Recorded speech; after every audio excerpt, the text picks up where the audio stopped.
Boa noite, irmãos. Vamos nos colocar de pé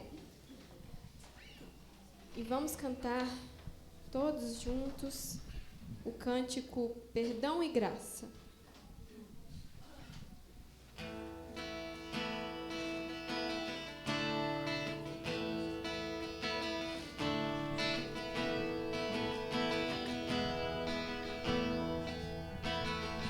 Confesso a ti, Senhor, que fraco eu sou, tão fraco é que eu sou, mas forte tu és.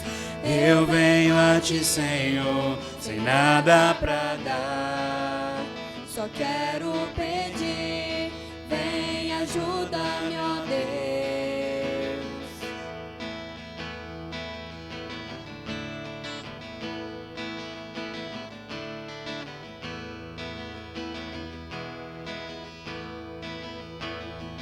Confesso a ti, Senhor, que fraco eu sou, quão fraco eu sou, mas forte tu és. Eu venho a ti, Senhor, sem nada pra dar, só quero pedir, vem ajuda-me, ó Deus. Um coração quebrantado e humilde não rejeita, Senhor. Estenda-me tua graça e deixe seu amor fluir. Por misericórdia nós clamamos, faz chover perdão e graça sobre mim, perdão e graça, e lava-me, Senhor, pois hoje eu preciso do teu amor. Faz chover perdão e graça sobre mim, perdão e graça, e lava-me, Senhor, pois hoje eu preciso do teu amor.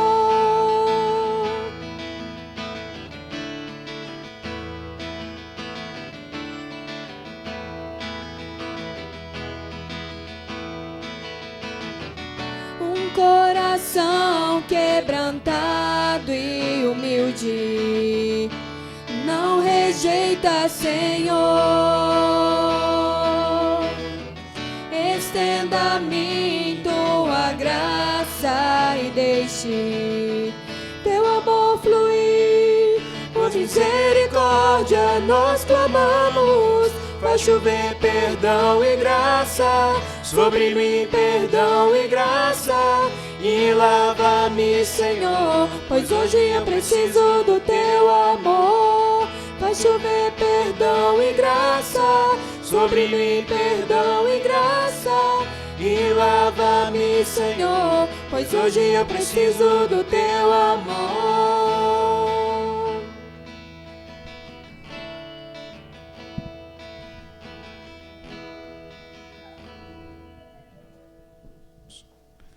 Saudamos a igreja, aos santos e fiéis em Cristo, com a graça e a paz do nosso Deus. Amém? Cumprimentamos também os nossos irmãos que estão nos acompanhando também através da transmissão. Vamos orar, irmãos. Santo, santo, santo Deus, nós te rogamos, ó Pai, concede-nos a tua presença neste culto, ó Senhor. Fala aos nossos corações por meio de cada ato aqui.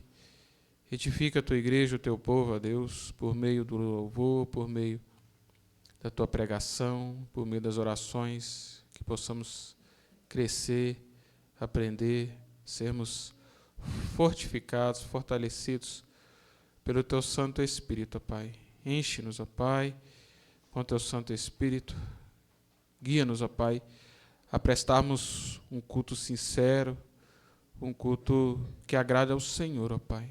Em nome de Jesus, que tudo que fizermos aqui seja para a honra e glória do nome santo do Senhor. Por isso nós rogamos, reconhecendo a nossa limitação, mas, ó Deus, somos gratos porque estamos debaixo da graça do Senhor, ó Pai, que se manifesta sobre nós a cada dia, a cada instante. Nós agradecemos e fazemos isto no nome precioso de Cristo Jesus, que reina hoje e para todos sempre. Amém, Senhor. Amém. Irmãos, podem assentar, mas mesmo assentados, nós vamos fazer a leitura no Salmo 84. Será uma leitura alternada, com o apoio do nosso irmão presbítero Everton. Salmo 84. A leitura alternada. Salmo 84. Todo salmo.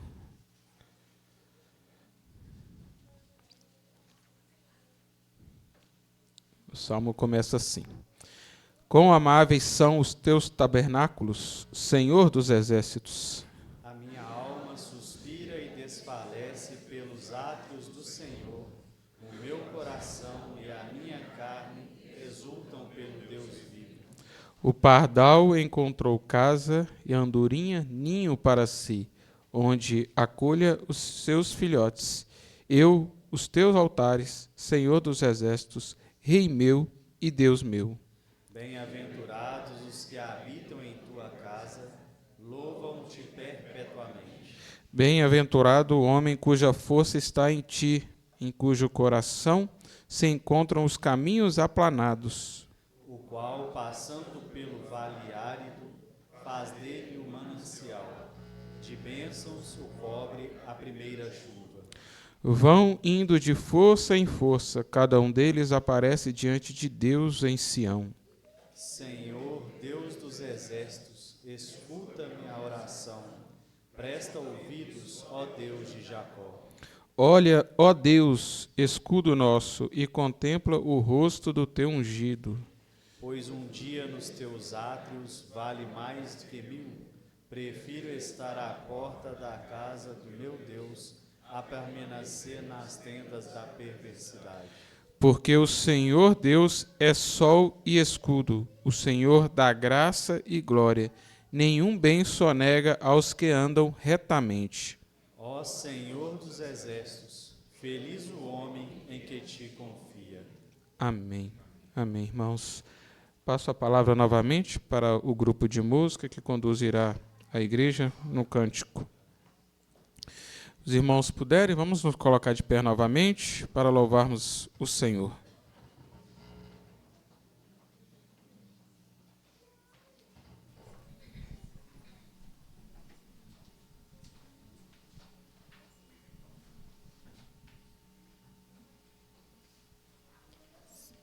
Vamos cantar, irmãos, Maravilhosa Graça.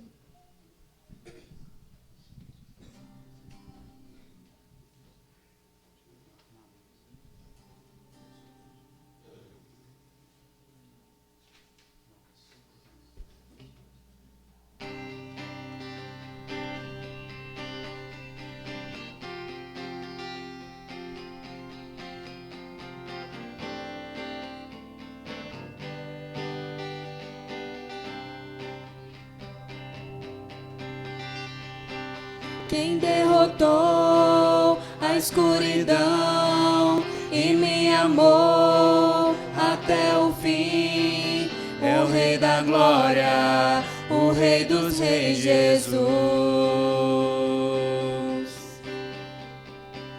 Com sua voz sacode a terra, em sua presença não há palavras. O Rei da Glória, o Rei dos Reis, Jesus. Maravilhosa graça, seu infinito amor tomou o meu lugar, a minha cruz levou, sua vida entregou para me resgatar.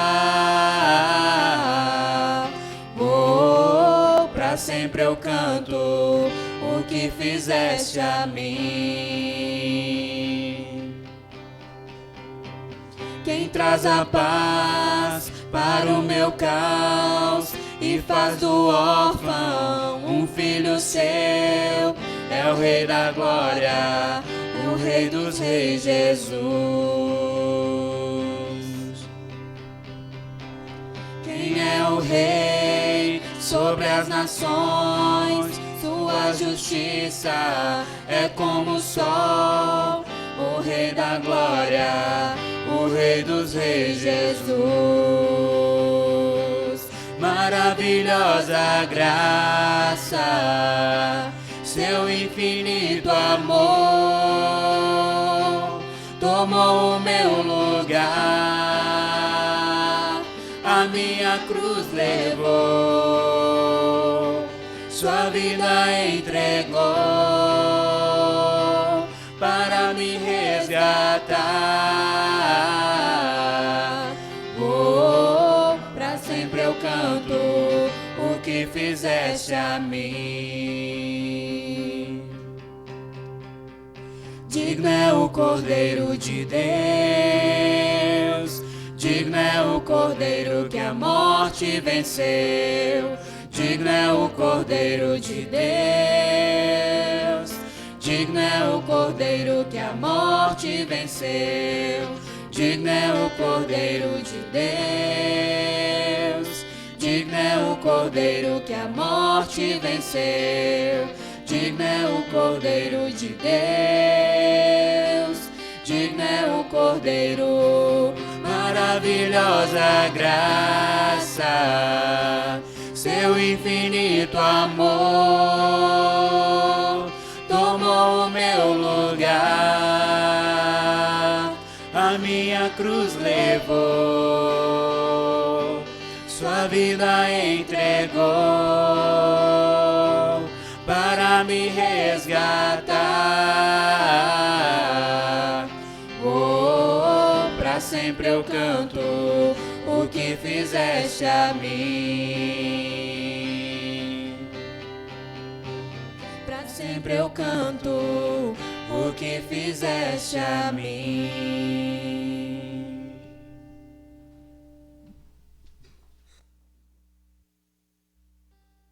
Igreja, ainda de pé, vamos fazer a leitura em Hebreus capítulo 8. Hebreus 8, de 1 a 13, com o apoio do nosso irmão presbítero Everton também, na leitura alternada desta passagem. Hebreus 8, de 1 a 13.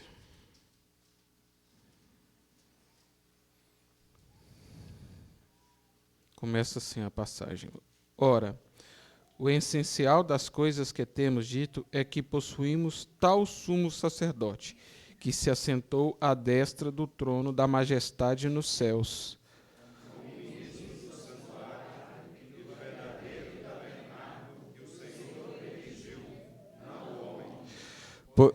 Pois todo sumo sacerdote é constituído para oferecer tanto dons como sacrifícios. Por isso era necessário que também esse sumo sacerdote tivesse o que oferecer. Ora, se ele estivesse na terra, nem mesmo sacerdote seria, visto extinguir aqueles que oferecem os dons segundo a lei, Os quais ministram em figura e sombra das coisas celestes, assim como foi Moisés divinamente instruído, quando estava para construir o tabernáculo, pois diz ele: vê que faças todas as coisas de acordo com o modelo que te foi mostrado no monte. Agora, com efeito, obteve Jesus ministério tanto mais excelente, quanto é ele também mediador do superior aliança, instituída com base em superiores promessas. Porque se aquela primeira aliança tivesse sido sem defeito, de maneira alguma estaria sendo buscado lugar para uma segunda. E de fato, repreendendo-os, diz: eis aí vem dias, diz o Senhor, e firmarei nova aliança com a casa de Israel e com a casa de Judá. Não segundo a aliança que fiz com seus pais, no dia em que os tomei pela mão, para os conduzir até fora da terra do Egito, pois eles não continuaram na minha aliança, e eu não atentei para eles, diz o Senhor. Porque esta é a aliança que firmarei com a casa de Israel depois daqueles dias, diz o Senhor. Na sua mente imprimirei as minhas leis, também sobre o seu coração as escreverei. E eu serei o seu Deus, e eles serão o meu povo. E não ensinará jamais cada um ao seu próximo, nem cada um ao seu irmão, dizendo, conhece ao Senhor, porque todos me conhecerão, desde o menor deles até ao maior. Pois para com as suas iniquidades usarei de misericórdia, e dos seus pecados jamais me lembrarei. Quando ele diz nova, torna antiquada a primeira. Ora, aquilo que se torna antiquado e envelhecido está prestes a desaparecer. Amém. Irmãos, teremos agora um instante em que colocaremos diante do Senhor os nossos pecados, momento de confissão, de pedirmos a este Deus Santo a perdão pelos nossos pecados. Os irmãos podem assentar? Após alguns instantes de oração, eu vou pedir ao nosso irmão presbítero, o Emerson, que esteja vindo aqui à frente e quebrando o silêncio com uma oração pública de confissão de pecados. Oremos.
Querido Deus, Pai misericordioso, Pai bondoso, Senhor Deus que mandou o seu Filho amado Jesus Cristo para morrer pelos nossos pecados, pelas nossas falhas, nós clamamos ao Senhor nesse momento, enquanto encontramos aqui como igreja do Senhor, com os nossos corações contritos, submetendo-os à Tua vontade, que o Senhor tenha misericórdia de nós, que o Senhor limpe de nós aquilo que não temos feito, que não está no agrado do Senhor, que o Senhor renove em cada dia mais a Tua palavra em nossos corações, que possamos viver dignamente na Tua presença, Senhor meu Deus, livres de todos esses pecados.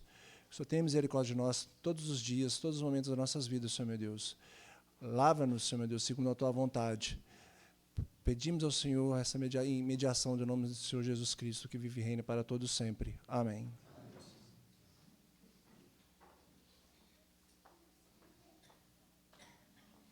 Irmãos, agora, com o apoio dos nossos irmãos, queridos irmãos do grupo de música, nós vamos entoar o hino 110, A Vida com Jesus, e os irmãos terão a oportunidade de lançarem seus dízimos e suas ofertas no gasofilácio. Tá bom? Então, este é o momento para o recolhimento dos dízimos e das ofertas daqueles irmãos que vieram preparados.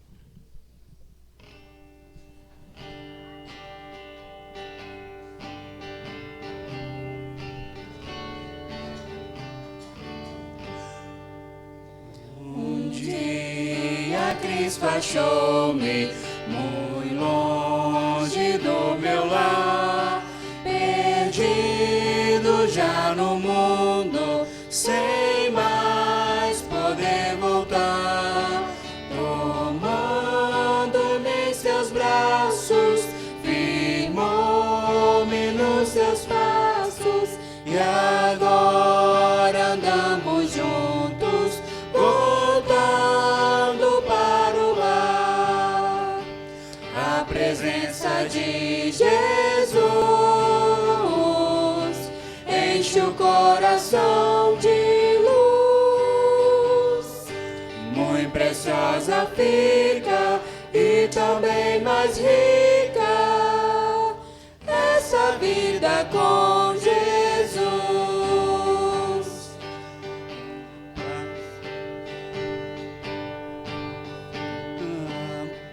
Passamos pelo vale a fim de me provar, em meio a densas trevas que impedem meu andar. Não há nenhum perigo, pois já está comigo o excelso companheiro, voltando para o lar. A presença de Jesus enche o coração de luz, muito preciosa fica e também mais rica essa vida com Jesus.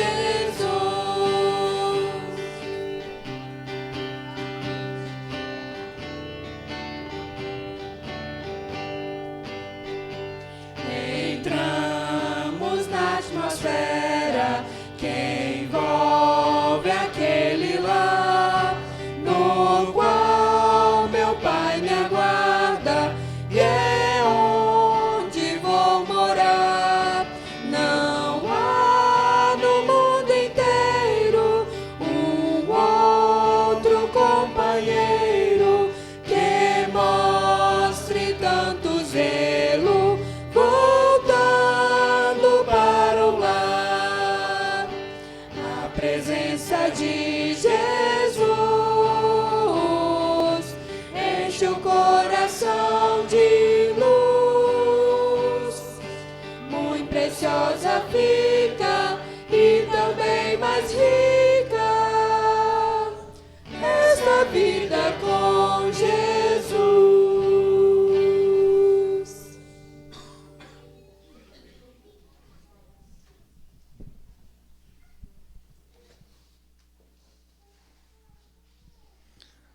Senhor Deus, nós te louvamos pela tua bondade, pela tua misericórdia, Deus, que se renova cada manhã em nossas vidas. E que, ó Deus, nós cremos que a tua palavra é a verdade. E que, ó Deus, neste momento nós vamos ouvir a tua palavra, que o Senhor possa estar nos orientando, nos capacitando para compreender, ó Deus, nossos corações. Senhor Deus, nós suplicamos também o perdão dos nossos pecados, tudo aquilo, ó Deus, que separa de estar em comunhão com o Senhor, só possa, Pai, estar nos purificando e nos livrando, ó Pai. Nós te pedimos uma bênção especial, Deus, para os irmãos que contribuíram com seus dízimos e oferta. Abençoe, Senhor, esses valores que estão depositados, que seja, ó Deus, para o andamento da tua obra, Pai. Nós oramos agradecidos, em nome de Jesus. Amém.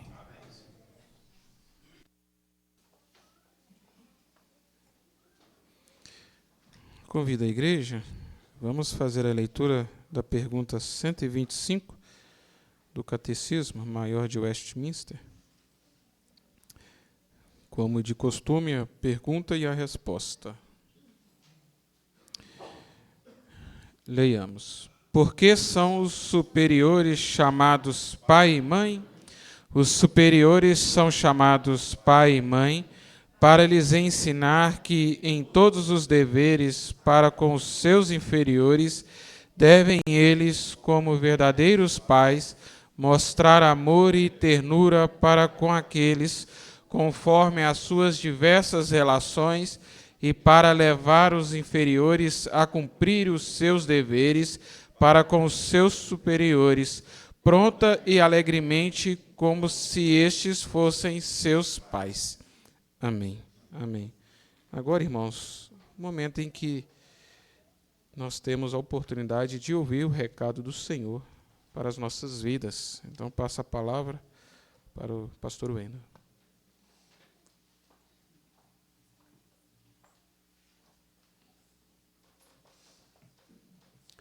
Boa noite, meus irmãos, graça e paz.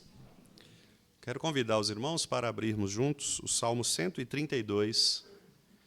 É o texto que vamos ler nesta noite. Salmo 132. Nós estamos quase finalizando esta pequena série nos salmos chamados de romagem ou de peregrinação, ou cânticos de subida, que são salmos, como nós temos já enfatizado aos irmãos, refletem a relação do povo de Deus com o seu Deus. Eram aquelas poesias, aqueles cânticos que o povo de Israel cantava quando subia para Jerusalém com o intuito de adorar o Senhor. Portanto, são salmos muito preciosos, porque eles trazem para nós exatamente a expressão do coração daqueles irmãos que estavam ali.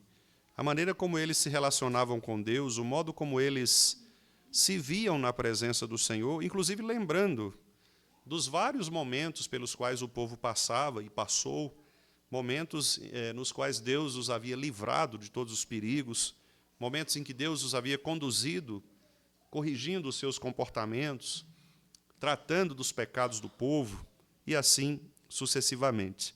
Nós já vimos vários destes salmos, graças a Deus, estamos agora no Salmo 132, que é aí o antepenúltimo salmo desta série, e ele diz assim: lembra-te, Senhor, a favor de Davi, de todas as suas provações, de como jurou ao Senhor e fez votos ao poderoso de Jacó. Não entrarei na tenda em que moro, nem subirei ao leito em que repouso. Não darei sono aos meus olhos, nem repouso às minhas pálpebras, até que eu encontre lugar para o Senhor, morada para o poderoso do Jacó. Ouvimos dizer que a arca se achava em Efrata, e a encontramos no campo de Jaar. Entremos na sua morada, adoremos ante o estrado de seus pés. Levanta-te, Senhor. Entra no lugar do teu repouso, tu e a arca de tua fortaleza. Vistam-se de justiça os teus sacerdotes e exultem os teus fiéis. Por amor de Davi, teu servo, não desprezes o rosto do teu ungido. O Senhor jurou a Davi com firme juramento, e dele não se apartará. Um rebento da tua carne farei subir para o teu trono. Se os teus filhos guardarem a minha aliança e o testemunho que eu lhes ensinar, também os seus filhos se assentarão para sempre no teu trono. Pois o Senhor escolheu a Sião, preferiu-a por sua morada. Este é para sempre o lugar do meu repouso. Aqui habitarei, pois o preferi. Abençoarei com abundância o seu mantimento, e de pão fartarei os seus pobres. Vestirei de salvação os seus sacerdotes, e de júbilo exultarão os seus fiéis. Ali farei brotar a força de Davi. Preparei uma lâmpada para o meu ungido. Cobrirei de vexame os seus inimigos, mas sobre ele florescerá a sua coroa. Amém, meus irmãos. Que Deus, desde já, pelo seu Santo Espírito, fale aos nossos corações pela simples leitura da sua palavra. Vamos orar mais uma vez. Pai Santo, a tua palavra está aberta diante de nós, e a tua palavra ela é soberana sobre as nossas vidas, sobre as nossas opiniões, sobre a nossa dogmática, sobre tudo aquilo, ó Deus, que possamos trazer como sendo fundamento de nossas ideias. A tua palavra é sublime, porque ela é a voz do Senhor, pronunciada pelo Senhor mesmo e escrita pelos servos que o Senhor mesmo destinou para que pudessem registrá-la, ó Deus, sem qualquer tipo de erro, de contradição, a fim de que nós tomássemos conhecimento de todo o plano redentor do Senhor, de todo o projeto de salvação que o Senhor estabeleceu em favor do teu povo. Por esta razão, Senhor, nós queremos nos curvar diante de tua palavra. E também por esta razão, Senhor, eu peço a Ti, em nome de Jesus, que me capacite, ó Deus, a minha mente e o meu coração, para que eu seja fiel à Tua palavra, e para que, ó Deus, os meus irmãos aqui presentes possam ouvir a palavra do Senhor, ó Pai, e somente ela, e que ela, de fato, possa inundar as nossas almas, trazendo, ó Deus, o verdadeiro conforto e o verdadeiro alento. Ó Pai, Tu és um Deus tão poderoso. E nós queremos crer, Senhor, no poder de Tua palavra. Por isso, tem misericórdia de nós e tranca, ó Deus, os meus lábios, abrindo-os apenas para que eu fale aquilo que for da vontade do Senhor. Em nome de Jesus, Pai Santo, que a Tua palavra nos eduque no caminho da justiça, no caminho da verdade, para que pela Tua glória, Senhor, nós possamos ser também iluminados, nós possamos ser, ó Deus, atingidos por esta luz maravilhosa que é o Senhor, e que esta luz nos transforme, para que sejamos Teus servos fiéis e mais fiéis em tudo o que fizermos, Pai Santo. Esta é a minha oração que faço, em nome de Jesus. Amém. Meus irmãos, então o Salmo 132, como eu lhes disse, é um salmo que reflete aqui vários eventos significativos da história de Israel. Principalmente, irmãos, o zelo de Davi em preparar um lugar especial para a Arca da Aliança do Senhor. A Arca da Aliança era um símbolo dado pelo próprio Deus para representar a presença de Deus com o seu povo. A arca, os irmãos se lembram, era um caixote, um objeto de mais ou menos 1 metro de comprimento, pequeno. Nós temos, às vezes, a ideia de que era algo gigantesco, mas não, era um móvel pequenininho. E dentro deste móvel pequenininho, desta arca, estava ali, então, estavam os 3 elementos sagrados, não é, para a história de Israel, que era aquela vara que foi utilizada por Arão, não é? Também o maná, restos do maná, que foi dado por Deus para o povo, e as tábuas da lei. Eram os 3 elementos, né, os 3 instrumentos sagrados que estavam ali. E havia sobre a arca 2 anjos que olhavam para a tampa desta arca, simbolizando ali a presença dos próprios seres celestiais, testemunhando, né, tanto a relação de Deus para com o povo, quanto também a relação do povo para com Deus. E quando o povo desobedecia ao Senhor, estes anjos, então, eles simbolicamente requeriam de Deus uma punição contra os pecados do povo. Por isso, é como se a arca inflamasse dentro de si, exigindo que Deus punisse o povo pela sua justiça. Quando, então, o sacerdote ele derramava sobre a tampa da arca o sangue do animal que era devidamente preparado para isso, simbolicamente era como se aquele sangue bloqueasse a visão daqueles querubins que estavam ali requerendo a justiça de Deus contra o povo. Então, simbolicamente, a arca era, de fato, um instrumento profético que apontava para Jesus. A Arca da Aliança é, de fato, um símbolo do Antigo Testamento, não mais do Novo Testamento. Então, por isso, nós não concordamos com algumas igrejas evangélicas que reproduzem a arca e colocam, por exemplo, na frente da igreja como um móvel, porque nós entendemos que ela não é mais necessária, uma vez que ela tinha apenas a função de apontar para o verdadeiro sangue derramado, que é Jesus. Conforme Paulo nos escreveu em Romanos, Cristo é a propiciação, aquele que está sobre a arca, exatamente com a finalidade de aplacar, de amenizar, de diminuir a ira de Deus contra o seu povo. Cristo é esta tampa da arca ensanguentada, que promove, então, o alívio da ira de Deus contra o pecado do seu povo. Por isso, nós não precisamos mais de uma arca como um móvel colocado à frente das nossas igrejas, porque a arca era, sim, muito importante, foi muito importante no Antigo Testamento, mas, como nós lemos aqui nesta noite, no texto de Hebreus, eram apenas figuras e sombras, conforme o texto nos diz. Eram apenas figuras, sombras de coisas passadas que agora se revelaram plenamente na pessoa de Jesus Cristo. Então, este salmo ele conta um pouco deste desejo de Davi de trazer para um lugar seguro a Arca da Aliança, este objeto sagrado que representava, então, o lugar de Deus, ou a morada de Deus, juntamente com o seu povo. No coração deste salmo, nós temos um clamor. E o clamor é que Deus habite ricamente, plenamente com o seu povo. Este é o clamor deste salmo, que Deus se faça presente com o seu povo. Nós podemos nos lembrar que o Novo Testamento ele cumpriu esta promessa. Se nós lermos João, capítulo 1, verso 14, nós temos ali no Evangelho que Cristo veio exatamente e habitou entre nós, cheio de graça, cheio de verdade, e nele nós podemos ver a glória do Pai. Portanto, o Salmo 132, ele se cumpriu no Novo Testamento.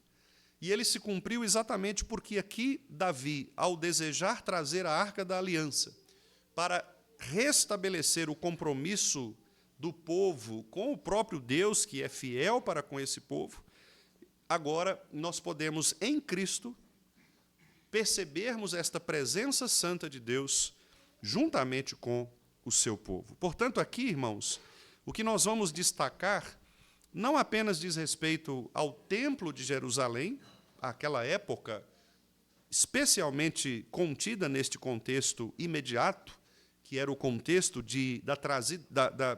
do desejo de Davi trazer a Arca da Aliança para junto de um lugar seguro, mas também é um texto, como eu disse, que aponta para uma realidade profética muito mais profunda, que é o fato de Deus habitar no meio do seu povo de maneira fiel e de maneira absoluta.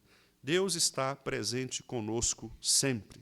Então, eu quero destacar aqui algumas ideias que estão presentes no texto, que dizem respeito a Davi, mas que também, certamente, dirá respeito a nós, agora na nova aliança. Por exemplo, nos primeiros versículos, mais especificamente entre o versículo 1 e o versículo 10, nós temos aqui exatamente o desejo sincero de Davi pela presença de Deus. Repare que as expressões que são utilizadas aqui são expressões de afeto. Por exemplo, Davi usa no primeiro versículo a expressão a favor de Davi. A favor de Davi. E a marca mais singular desta presença de Deus para com Davi é exatamente o zelo espiritual de Davi e não apenas um zelo cerimonial. Qual é a diferença entre os dois? O zelo cerimonial é aquele zelo que todos nós devemos ter, inclusive, pelas coisas religiosas. Por exemplo, nós temos um cuidado especial pela forma como este culto está acontecendo. O que nós chamamos de liturgia. Nós nos preocupamos com a maneira como ele é executado. Então, isso é uma cerimônia. Neste aspecto, nós estamos diante de uma situação cerimonial. Os irmãos conhecem o rito pelo qual o culto ele acontece. Há um liturgista, são lidos textos bíblicos, são cantados cânticos, há entrega de ofertas, existem os sacramentos e existe a pregação da palavra. Então, este é o rito que nós podemos dizer em toda a igreja, fiel à palavra de Deus, este rito ele acontecerá. Obviamente, as ordens podem ser alteradas, etc., mas sempre haverá estes elementos, porque isso é um rito, é uma cerimônia. Mas os irmãos, penso, podem concordar comigo quanto ao fato de que nem todos aqueles que participam do rito ou da cerimônia estão devidamente preparados no coração para participarem desta cerimônia. Então, pode haver o caso de algumas pessoas estarem num culto como este, por exemplo, mas estarem completamente desconectadas do ponto de vista espiritual. São pessoas que talvez sejam simpáticas ao rito religioso, talvez elas gostem, de alguma maneira, desta formatação, mas elas não se humilham na presença de Deus do ponto de vista de uma relação íntima com Deus. Ou seja, às vezes, a participação no culto ela pode ser muito mais ligada a uma superstição, por exemplo, a uma espécie de misticismo, como se eu não participar do culto, eu não seria abençoado ao longo da semana. Então, eu preciso ir à igreja. muito mais focado no aspecto desta superstição mística do que propriamente no serviço de adoração a Deus, que é exatamente este ato espiritual que nós precisamos buscar. Repare que, então, Davi demonstra aqui nos primeiros versículos que a preocupação dele não era uma preocupação cerimonial. Davi estava preocupado exatamente em priorizar Deus, acima do seu próprio conforto, inclusive, acima da sua própria estabilidade. Veja, por exemplo, a expressão poética bonita que é utilizado aqui, no versículo 4, quando ele diz assim: não darei sono aos meus olhos, nem repouso às minhas pálpebras, até que eu encontre lugar para o Senhor. Então, repare que aqui há uma valorização expressiva do salmista em relação àquilo que, de fato, trazia preocupação ao seu coração. Ele estava renunciando o seu próprio sono, ele estava renunciando ao seu próprio conforto, porque no versículo 3 ele diz: eu não entrarei na tenda em que eu moro, quer dizer, eu não posso entrar no palácio, eu não posso entrar na minha casa se a arca da aliança, que é a presença de Deus, não estiver aqui, não estiver num lugar seguro. Eu não vou descansar até que as coisas de Deus sejam postas nos seus devidos lugares. Este era o coração do salmista. Uma preocupação legítima, que não tinha nada a ver com uma cerimônia, mas tinha a ver com a sua relação com o Deus da aliança. Davi estava aqui, na prática, meus irmãos, muito mais preocupado em sacrificar a sua comodidade pessoal, em abrir mão do seu conforto, da sua felicidade humana, por assim dizer, em razão da presença de Deus ou de agradar o Senhor. Embora o texto não seja necessariamente um texto cultico, não é um texto que trata sobre o culto, mas aqui nós temos um fundamento cultico, ou seja, qual deve ser a atitude de um crente ao cultuar o Senhor? A atitude de um crente ao cultuar o Senhor não pode ser cerimonial, por exemplo. Eu não posso me prender aos ritos de uma determinada ordem, mas eu preciso fazer com que estes ritos eles tenham um sentido espiritual para a minha vida, de maneira, irmãos, que eu me sinto alimentado para o Senhor, pelo Senhor, à medida que eu me aproximo dele. Nós devemos, irmãos, refletir, especialmente nós pastores, líderes, a liderança da igreja, penso que nós podemos refletir, perguntando se nós temos a mesma paixão de Davi pela presença de Deus em nosso meio, ou apenas mantemos uma estrutura de culto simplesmente porque é a nossa tradição. Este foi um dos grandes problemas que os reformadores enfrentaram em algumas épocas da história. Por isso, surgiu entre estes aqueles chamados puritanos, porque muitos dos reformadores, eles reformaram a teologia, mas não reformaram a prática. Eles tinham uma doutrina muito boa, mas o coração não estava próximo de Deus. A ponto, por exemplo, de o Richard Baxter escrever no seu livro O Pastor Aprovado, ou Pastor Reformado, uma carta aos pastores, aos seus colegas, repreendendo a estes pastores por uma vida irregular, por uma vida, às vezes, em alguns casos, até mesmo imoral. Pastores, líderes que viviam os benefícios religiosos e cerimoniais, mas cujo coração estava distante do Senhor. Aliás, é um livro importante, caso os irmãos queiram entender um pouco mais, embora seja escrito mais propriamente para a liderança, mas nos ajuda, de modo geral também, a pensar na nossa relação, no nosso coração com Deus. Então, o que de fato preocupa a nossa alma? Nós temos esta paixão de Davi de não repousar os nossos olhos, não dar sono aos nossos olhos, de não olharmos para as nossas casas e vermos as nossas casas preparadas, prontas, ajustadas, e a casa de Deus caindo aos pedaços, não só do ponto de vista estrutural, mas do ponto de vista espiritual. Aliás, esta foi a profecia de Ageu, o profeta Ageu, O profeta Ageu disse: olha, não dá para entender como que vocês entram em casas que são apaineladas, casas todas prontas, e a casa do Senhor está caindo aos pedaços. Então, repare que aqui em Davi há esta mesma preocupação.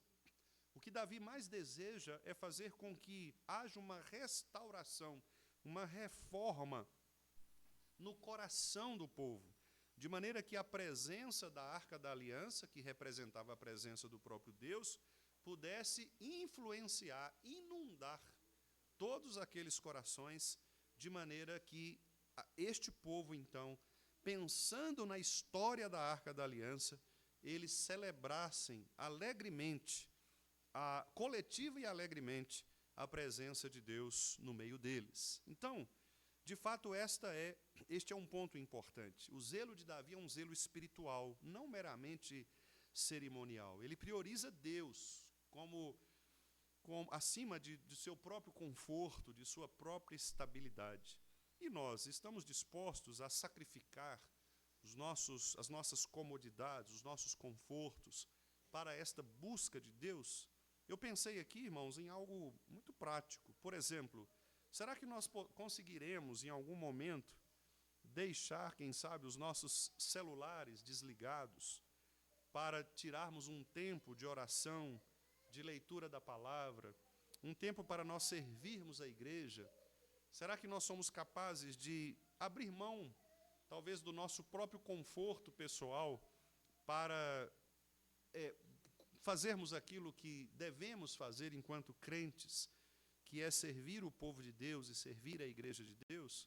Davi está nos mostrando aqui que vale mais a pena nós colocarmos o nosso coração no próprio Deus e na presença dEle, porque é Ele quem vai nos confortar e nos alimentar, do que colocarmos o nosso coração em nossos próprios confortos.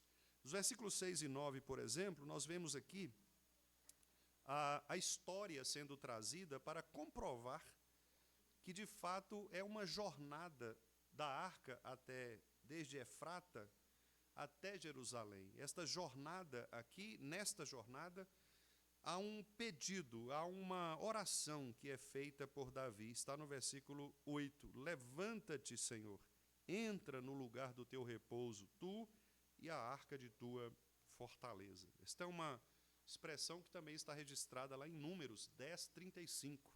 Levantai-vos, Senhor, entrai no lugar do vosso repouso. É um apelo coletivo. É o povo de Deus clamando: Senhor, venha para o lugar onde o Senhor deve estar. Quando nós abrimos o culto, nós sempre temos aqui aquela oração chamada invocação. É óbvio que o nosso Deus é onipresente, Ele está em todo lugar. E, nesse sentido, não faz nenhum sentido nós clamarmos a presença de Deus, porque Ele já está aqui. Mas por que então nós oramos nesse sentido? Exatamente pelo fato de que Deus quer que nós, o seu povo, clamemos pela sua presença conosco. Porque, meus irmãos, nós podemos estar aqui, mas se Deus não estiver conosco, na pessoa de Jesus Cristo, nada disso que nós fazemos aqui faz sentido, nem para nós, nem para Deus. A vida cristã, ela só tem sentido na presença de Cristo. A vida cristã, ela só faz sentido quando nós clamamos pela presença de Deus na nossa vida. E veja que essa oração, ela é muito preciosa. Levanta-te, Senhor. É claro que Deus não estava aqui assentado, dormindo, cochilando, mas a expressão levanta-te, ela demonstra uma urgência de quem ora. A ideia é que Davi desejava ardentemente que, de fato, a presença de Deus estivesse naquele lugar. E então, se é assim, meus amados, os nossos cultos, por exemplo, também devem ser marcados por este sentimento de reverência e de alegria, como neste retorno da arca. O nosso coração precisa se alegrar pela presença de Deus. Meus irmãos, como é comum nós nos alegrarmos com outras coisas que fazem parte da nossa vida religiosa, do que com a presença de Deus conosco. Não sei se os irmãos têm a mesma sensação, a mesma impressão que eu tenho, Mas, às vezes, pensar que a presença de Deus está conosco parece não ser suficiente. Nós sempre queremos algo mais, sempre queremos ver alguma coisa, sempre queremos tocar alguma coisa, sempre queremos um objeto, nem que seja um folhetinho de uma oração de livramento, não é? Nós precisamos ter alguma coisa, porque não basta só as palavras e a promessa no coração, a gente precisa ver algo. Então, isso é muito perigoso, porque a nossa fé, ela se torna uma fé mística, apoiada apenas nos nossos sentidos, nas nossas percepções, naquilo que vemos, ao invés de estar ancorada na presença de Deus conosco. Quando a palavra diz que a presença de Deus nos basta, nós devemos levar isso muito a sério. Quando a palavra de Deus diz que a presença de Deus nos basta, ela quer dizer que não importa o lugar onde nós estejamos, muito menos a condição em que nós estamos, o Senhor estará conosco. Você não está vendo o Senhor com os seus olhos, mas Ele estará com você. Como aconteceu com os amigos de Daniel, como aconteceu com o próprio Daniel, como aconteceu com Paulo nas perseguições por muitas vezes, como aconteceu com vários dos reformadores que também eram perseguidos, alguns deles mortos, como acontece hoje com muitos missionários e irmãos que estão sendo perseguidos pelo mundo. A presença de Deus está com eles. Deus mesmo está com eles. Esta é a promessa da palavra. E Davi entendia muito bem isso. Por isso mesmo, ele disse, olha, a arca está vindo de Efrata até Jerusalém, nós a encontramos no campo de Jaar, entremos, adoremos o Senhor. Senhor, vem, habita, entra no lugar do teu repouso, tu e a arca de tua fortaleza. Portanto, irmãos queridos, as nossas famílias e igrejas, que são representadas pelas famílias, são chamadas a preparar esses lugares espirituais para o Senhor. Irmãos, imagine se as nossas casas fossem este lugar, este lar de repouso do Senhor. Talvez você nunca tenha feito esta oração, mas eu exorto os irmãos a fazermos juntos esta oração. Imagine você como pai, como líder da sua casa, como marido, você todos os dias clamar ao Senhor, Senhor, levanta-te, entra no lugar do teu repouso, aqui é a tua casa, fica conosco, Senhor. Meus irmãos, a presença do Senhor, como nós cantamos aqui no hino 110, a presença do Senhor, ela inunda o nosso coração. Aquelas pessoas que são cheias do Espírito Santo, nada falta a elas. Elas são completas.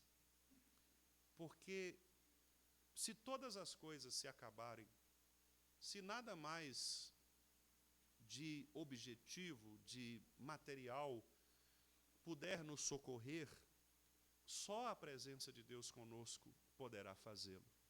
Só Deus é suficiente para invadir o nosso coração, tomar o lugar que pertence a Ele. Por isso, esta oração ela é uma oração importante. E no versículo 10 ainda, Davi diz, por amor de Davi, teu servo, não desprezes o rosto do teu ungido. Aqui, apontando para o papel do rei como intercessor e a esperança no Messias, o ungido de Deus que é Cristo. Nós sabemos pela teologia bíblica que Cristo é este ungido perfeito de Deus, o ungido que nunca será rejeitado pelo Pai. E este ungido que nunca foi rejeitado, nunca será rejeitado pelo Pai, é o mesmo que entrou na presença de Deus e nos chama para também entrarmos na presença de Deus com Ele. Nós podemos, portanto, como diz o escritor aos Hebreus, termos ousadia em Cristo para entrarmos na presença do Senhor, porque nele nós temos acesso seguro. Veja que o Salmo continua agora com uma promessa de Deus a Davi e a sua descendência. Os versículos 11 e 12 dizem, o Senhor jurou a Davi. E quando o Senhor fala, irmãos, não há quem possa não falar. O Senhor jurou a Davi com firme fundamento, firme juramento, e dele não se apartará. A promessa, repare, ela é graciosa, soberana. Deus fez uma aliança com Davi, prometendo a Davi uma linhagem eterna. E não foi Davi quem pediu isso. Foi o próprio Deus que tomou a iniciativa de fazer, por meio de Davi, uma aliança com o seu povo. E isso claramente aponta para Jesus Cristo, porque quando nós lemos a genealogia de Jesus, ali nós percebemos a linhagem, a descendência de Davi. Davi, portanto, é aquele que inaugura aqui no povo de Israel o modelo de reinado que seria finalmente executado de maneira perfeita por Jesus Cristo. Por isso, Davi, não obstante todos os seus pecados, toda a sua fragilidade, ele é de fato o Rei dos Reis no Antigo Testamento, aquele que foi chamado pelo próprio Deus de um homem segundo o seu coração, porque ele foi fiel ao Senhor e ele creu na promessa do Senhor, na promessa de que Deus levantaria por meio dele, na família dele, uma descendência para finalmente reinar sobre tudo e sobre todos. Em tempos de incertezas, irmãos, nós vivemos, tanto políticas quanto sociais, incertezas religiosas, o povo de Deus deve confiar nas promessas eternas e no governo soberano de Cristo. A nossa segurança, ela está no trono de Cristo, não em partidos, em governos, em circunstâncias. Não, nós devemos nos lembrar de que se Deus prometeu, Ele haverá de cumprir. Ele haverá de cumprir. O Senhor jurou, com firme juramento, dele não se apartará. Deus não se apartará deste juramento. Deus não mente a respeito daquelas coisas que Ele nos promete. E se Ele prometeu estar conosco sempre, Ele estará conosco sempre. Ele vai manter a sua palavra. Ainda que nós, por vezes, vacilemos, o Senhor cumprirá plenamente a sua palavra. Ele não é como nós, homens, que mentimos ou não conseguimos cumprir as nossas promessas. Ele é um Deus absoluto, perfeito, santo. E se Ele disse que estaria conosco e disse que nos guardaria, certamente Ele guardará. O versículo 12, então, se os teus filhos guardarem a minha aliança, e o testemunho que eu lhes ensinar, também os seus filhos se assentarão para sempre no seu trono. A fidelidade condicional e o chamado à obediência é o que Davi está dizendo aqui. Se os teus filhos guardarem a minha aliança. Repare, irmãos, que embora a vida cristã ela não dependa das nossas obras para a salvação, por outro lado, aqueles que são salvos, eles obedecem ao Senhor e por meio desta obediência, eles alcançam os benefícios do Senhor. Vou explicar um pouco mais. Se você é um eleito, você será salvo, você está salvo, independentemente do que você faça. Mas se você é um eleito, e é um eleito que se aproxima do seu Pai, que deseja, como Davi, a presença de Deus com você, você vai obedecer ao Senhor. Portanto, a obediência, ela é uma resposta graciosa, uma resposta de gratidão do crente salvo para com o Deus que lhe salvou. E mais do que isso, quando nós obedecemos a palavra de Deus, nós recebemos os benefícios que o próprio Deus prometeu. Ao passo que quando nós desobedecemos a palavra, nós também recebemos as maldições pronunciadas pelo próprio Deus. Por isso que às vezes nós passamos por problemas na vida e tentamos culpar várias coisas, várias circunstâncias. Mas às vezes a culpa está exatamente na má escolha que você fez em relação àquela decisão que você precisava tomar. E a sua má escolha, por ter sido uma escolha não de acordo com a palavra de Deus, gerou toda a carga de maldição da sua própria desobediência. Vamos pensar num exemplo simples. Uma pessoa que começou a fumar, adolescente, e continuou fumando durante toda a sua vida e teve um câncer aos 66 anos e morreu por este câncer. Bom, do ponto de vista científico e médico, nós vamos dizer, olha, ele morreu por conta das substâncias, etc., cancerígenas e tal. Mas os irmãos conseguem ver que a morte foi uma consequência de um pecado? Qual pecado? A Bíblia diz que nós devemos cuidar do nosso corpo. E preservar a saúde é um mandamento do Senhor. Qual mandamento? Você sabe, não matarás. O mandamento não matarás diz que eu tenho que cuidar da minha saúde. Isso vale para quem tem que tomar remédio de pressão e não toma? Isso vale para quem precisa emagrecer e não emagrece? Isto vale para quem pratica esportes radicais sem a devida segurança? Isto vale para todas as formas de atentado à vida que, porventura, nós possamos realizar. Estas coisas são pecaminosas. Percebem? E como é que eu, então... O que acontece quando eu desobedeço a Deus? Ora, a consequência vem. Então, se o médico diz para mim, olha, você precisa perder peso porque a sua glicose está alta, o seu colesterol está alto, e você simplesmente ignora, não vai no médico, não gosto de ir no médico, não vou no médico, porque o médico só acha doença em mim, claro, ele é médico, né? Bom, o que você vai fazer? Quando você ignora isto, você está desobedecendo a quem? Ao médico? Não, a Deus.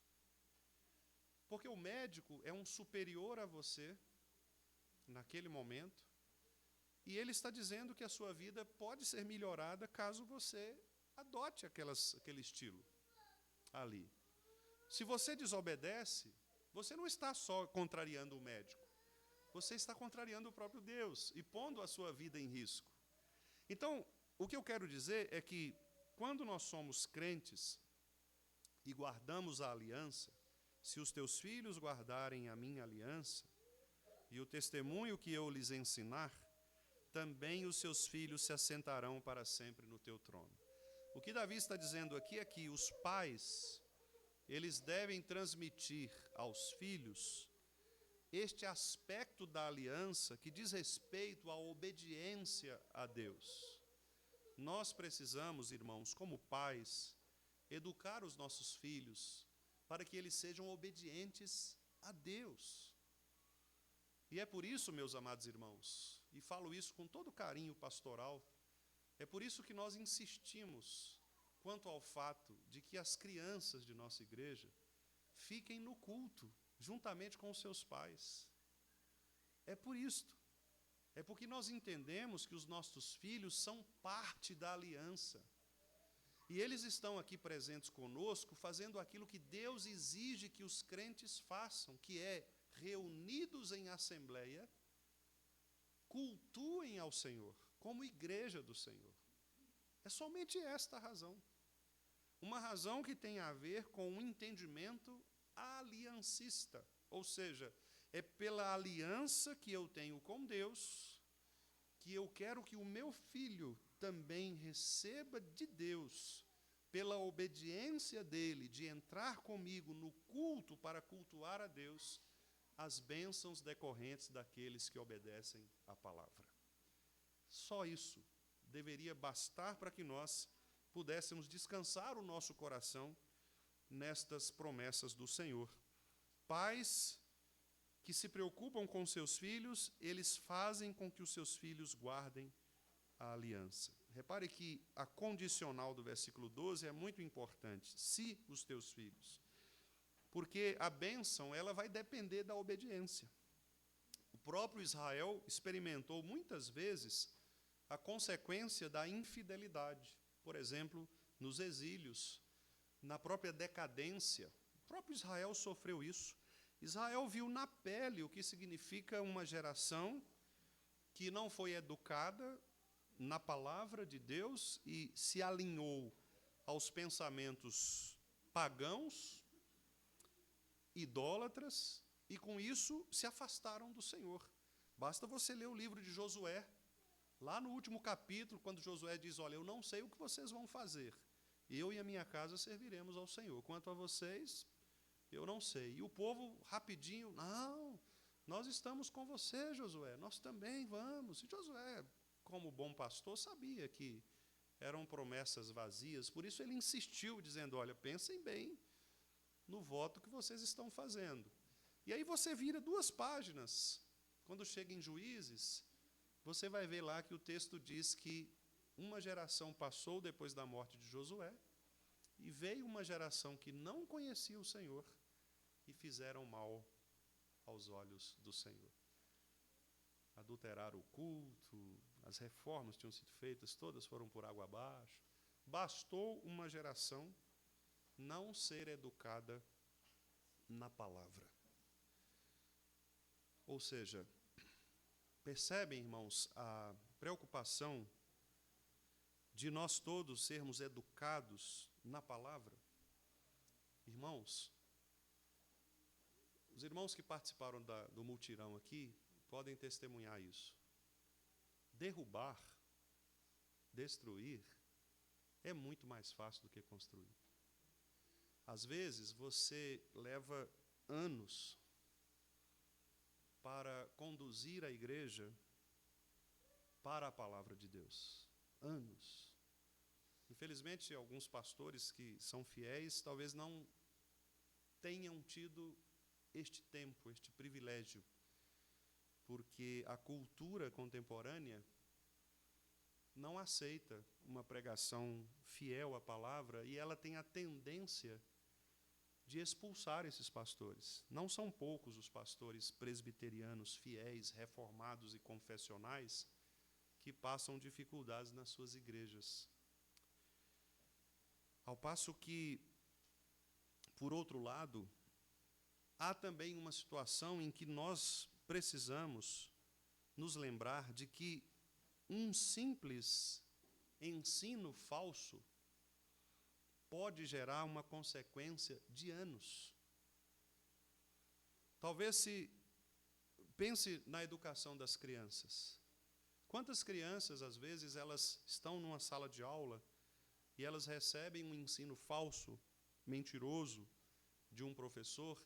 Imagine o mal que aquele ensino faz na cabeça dessa criança, ao longo da vida dessa criança, por causa de um momento.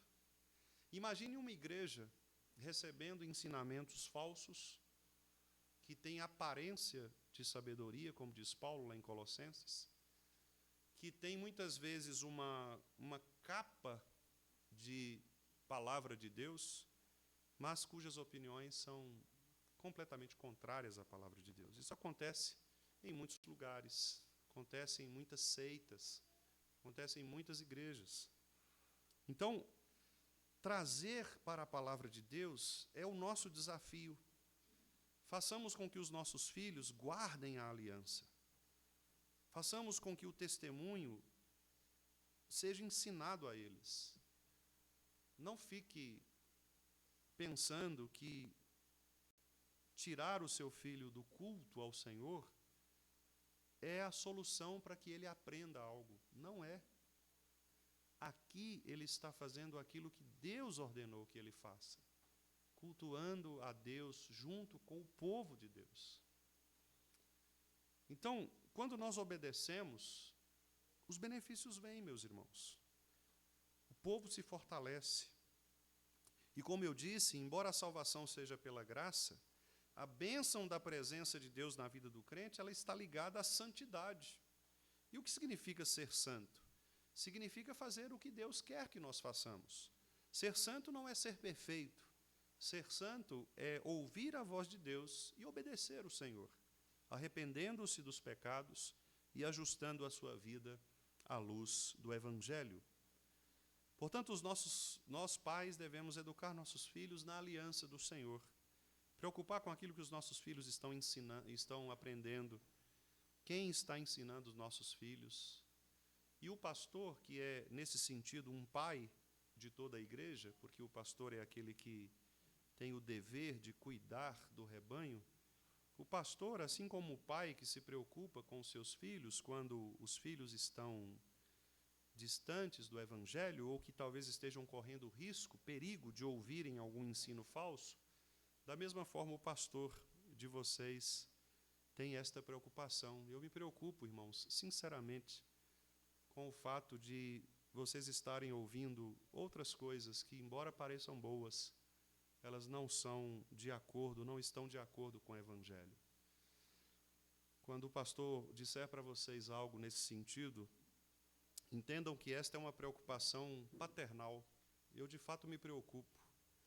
Eu, de fato, fico com o coração bastante apertado quando eu vejo alguns irmãos indo por caminhos que poderiam não ir, poderiam se desviar dos maus caminhos e se apegar à palavra do Senhor. Isso é o que um pai faz. E isto é o que um pastor fiel faz. Às vezes, ele precisará até mesmo quebrar a perna de uma ovelha para que ela não vá para um caminho errado. Às vezes, ele precisará prendê-la. As igrejas também precisam manter a fidelidade doutrinária e ética como resposta a essa graça. E por último, queridos, Deus escolhe habitar entre seu povo. Que coisa maravilhosa. Davi, todo preocupado em criar um lugar para a presença de Deus. Senhor, venha ficar conosco. Eu não vou ficar quieto enquanto eu não encontrar um lugar para o Senhor. Levanta-te, Senhor, vem. Nós já temos o lugar da tua presença. Agora, irmãos, Deus responde à oração de Davi. Que coisa maravilhosa. Deus diz assim: o Senhor, versículo 13, pois o Senhor escolheu a Sião, preferiu-a por sua morada. Este é para sempre o lugar do meu repouso. Aqui habitarei, pois eu o preferi. Abençoarei com abundância o seu mantimento, e de pão fartarei os seus pobres. Vestirei de salvação os seus sacerdotes, de júbilo exultarão os seus fiéis. Ali farei brotar a força de Davi, preparei uma lâmpada para o meu ungido, cobrirei de vexame os seus inimigos, mas sobre ele florescerá a sua coroa. Aqui agora palavras do Senhor, trazendo bênçãos. O fato de Deus estar conosco, veja, é uma escolha soberana do Senhor. Sião foi escolhida por Deus, não por mérito, mas pela vontade do próprio Deus, assim como nós também somos escolhidos não por nossos próprios méritos, mas porque Deus, em sua graça, nos escolheu para sermos seus filhos, para sermos o seu povo. Então, se nós somos chamados para estarmos na presença de Deus, significa, meus amados irmãos, que nós devemos nos alegrar sobremaneira com isto, porque Deus quer repousar com prazer no meio do seu povo, num culto que seja esvaziado de toda vaidade, toda superficialidade, todo barulho externo, mas completamente dependente deste Senhor. As bênçãos da presença do Senhor aqui são claras. Deus suprirá as necessidades materiais. Versículo 15, abundância o seu mantimento, o pão. Deus dará alimento ao povo. Salvação e alegria. Deus promete segurança espiritual, renovação espiritual. Ele vai destruir os inimigos, versículo 18.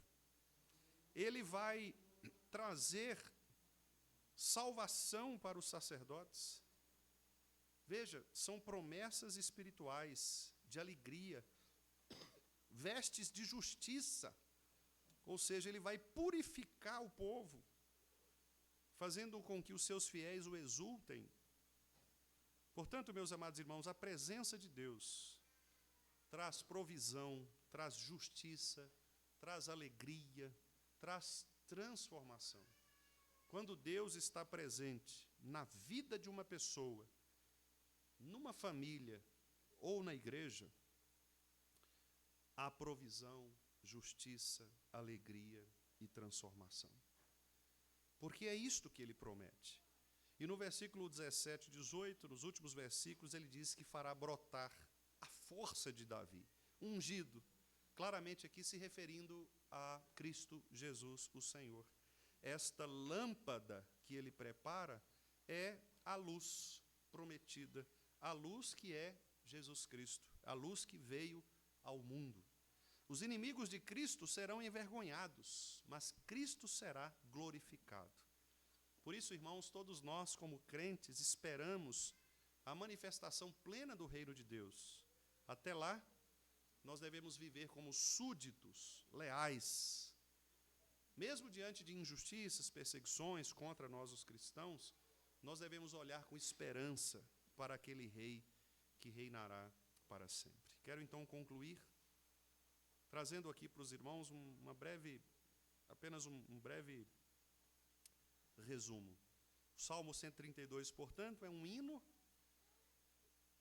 a partir do qual nós nos lembramos da promessa da presença de Deus conosco e da esperança de que Ele permanecerá conosco até o fim.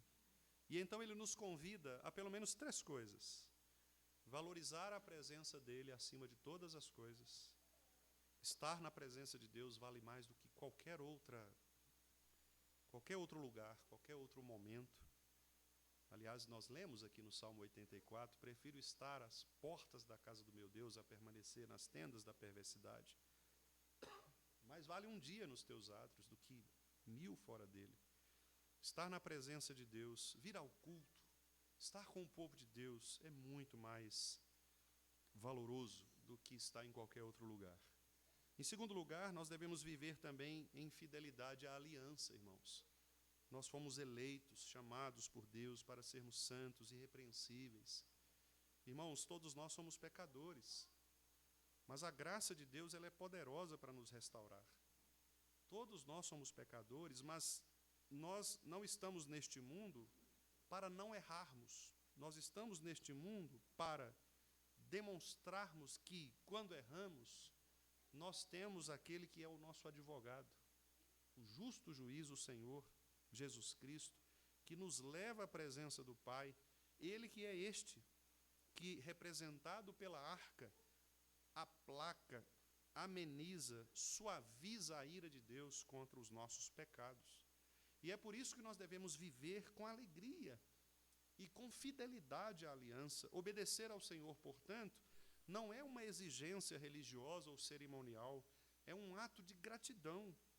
Quando nós abrimos mão dos nossos próprios preconceitos, quando nós abrimos mão e renunciamos aos pecados, quando nós somos capazes de nos arrepender, de nos humilhar, de nos curvar diante da palavra do Senhor, nós estamos aprendendo, demonstrando esta fidelidade do Senhor à aliança. E, finalmente, irmãos, em terceiro lugar, confiar em Jesus Cristo, Senhor, como Rei prometido. A presença do Senhor, portanto, não é um adorno no culto, mas Ele é o centro do culto a Deus. Cristo não apenas nos dá acesso ao seu trono, Ele é o trono. Então, quero deixar algumas perguntas para os irmãos. O que você precisa abrir mão para buscar mais intensamente esta presença de Deus em sua vida? A sua família, ela tem sido um lugar onde Deus habita com prazer? Se não, o que você precisa fazer para mudar isto? Como você pode transmitir a fé desta aliança para os seus filhos, para os discípulos, para os seus amigos, para as pessoas que convivem com você? Como você pode transmitir este evangelho santo para as pessoas? E quanto à nossa igreja, irmãos, nós estamos mais preocupados em agradar as pessoas, agradar as circunstâncias, ou nós estamos preocupados em preparar um lugar para Deus? O que nós queremos quando falamos sobre a igreja? A igreja é o lugar onde Deus está, é o corpo de Cristo. Então, o que nós queremos fazer com a igreja? E por último, qual promessa de Deus mais conforta o seu coração nos dias de hoje? Pense numa promessa. Eu pensei, por exemplo, na promessa do próprio Jesus que disse: eis que estarei convosco todos os dias até a consumação dos séculos. Esta é uma promessa que nos consola, porque não importa onde nós estejamos, e como lemos também ontem em Isaías 49:15, se uma mãe não é capaz de abandonar o seu filho quando mama, Deus, então, nunca nos abandonará. E ainda que esta mãe venha a abandonar, o Senhor não nos abandona. Então, eu não sei se você aqui tem algum tipo de abandono na sua vida, se você perdeu algo que talvez para você seja muito precioso. Saiba que Deus é suficiente para habitar no lugar. Quando Deus está no lugar certo do nosso coração, nada nos falta, nada nos falta. Por isso o próprio Davi diz: o Senhor é o meu pastor e nada me faltará. Talvez pudesse faltar a ele algumas coisas da vida comum. Talvez pudesse faltar a ele até paz em alguns momentos, porque ele se afligia, especialmente nas épocas de perseguição, mas ele sabia que o Senhor estava com ele sempre, mesmo quando ele andava por num vale sombrio como a própria morte. Ele olhava do seu palácio e via um vale cheio de ossos, porque ele via o cemitério de Israel, do seu palácio, da sacada do palácio. Ele olhava para o vale de morte, que era o cemitério, e ele pensava que poderia estar ali, como outros já estiveram, porque foram derrotados na guerra. Mas ele disse: ainda que eu vá para lá, Senhor, ainda que eu vá para o cemitério, o Senhor vai estar comigo. Ainda que eu tenha perdido tudo neste mundo material, a tua presença me basta. Irmãos queridos, que esta seja a mensagem para os nossos corações, e que o nosso Deus, pela sua imensa graça, nos aplique profundamente estas certezas de que a presença de Deus, ela é maior do que todas as coisas. Que Deus nos abençoe. Nós vamos cantar mais um cântico, e logo depois do cântico nós teremos a oração, a bênção, o amém tríplice, e depois apenas alguns breves avisos.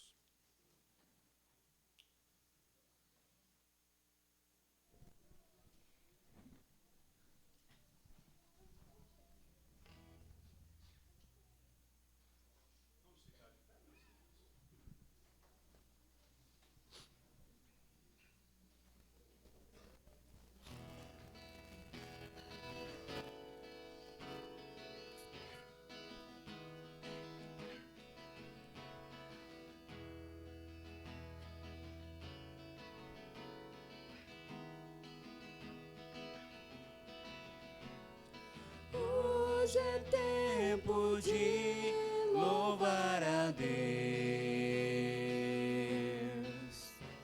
Em nós agora habita o seu Espírito. Então é só cantar e a Cristo exaltar, e sua glória encherá este lugar. Hoje. Vem louvar.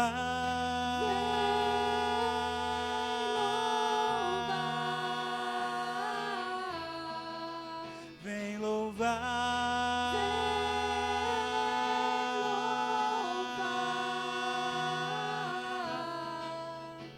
No meio dos louvores Deus habita.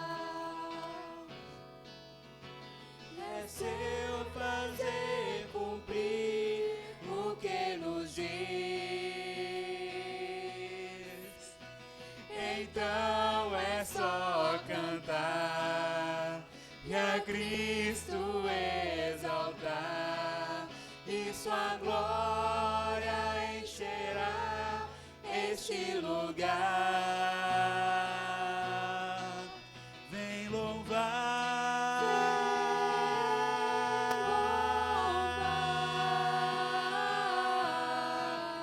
Vem louvar.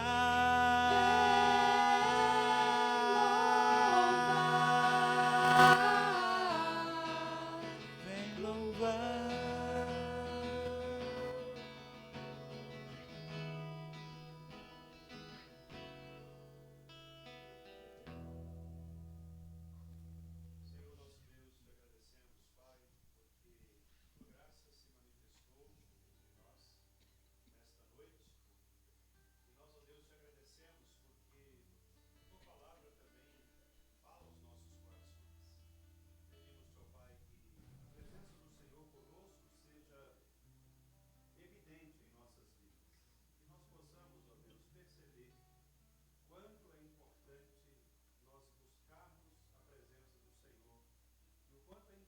noite, a partir da presença do Senhor conosco, nós também sermos obedientes a Ti, demonstrando a Deus a nossa gratidão pela fidelidade do Senhor para conosco.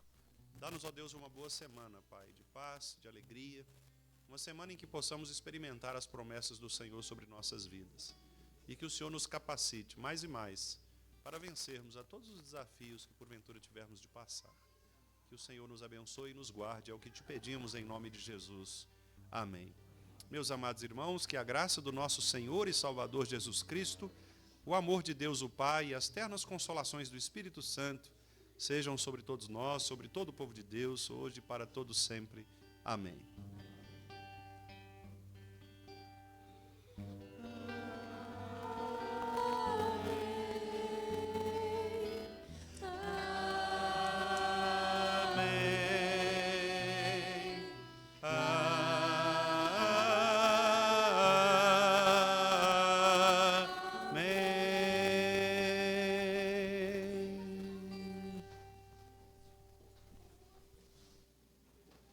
Meus irmãos, agradecer a presença de todos, não é? Conosco aqui. Agradecer a presença dos nossos visitantes. Estou vendo ali a Ju e a Vitória, né? Obrigado pela presença de vocês mais uma vez, né? As irmãs do Pedro. Acho que são apenas elas, né? Como visitantes. Que Deus possa abençoá-las, né? Também. Obrigado mais uma vez por estar conosco. E nós também, irmãos, queremos lembrar que amanhã nós teremos o nosso trabalho aqui com os casais, né? Eu pretendo, amanhã, na nossa conversa, trazer alguns apontamentos de um livro muito interessante que eu tenho trabalhado nele, tenho lido nele, um livro sobre casamento. E então acho que os irmãos vão gostar, né? Por meio de perguntas e respostas. Então eu queria convidar todos vocês, né? Casados, noivos, namorados, que puderem participar conosco. Será muito bom tê-los aqui amanhã às 20 horas. Vou passar para o irmão Tiago também, para ele falar um pouquinho sobre, mais uma vez, né, Tiago, sobre a construção, para os irmãos continuarem orando. E depois da fala do irmão Tiago, nós estamos, então, dispensados. Que Deus nos abençoe.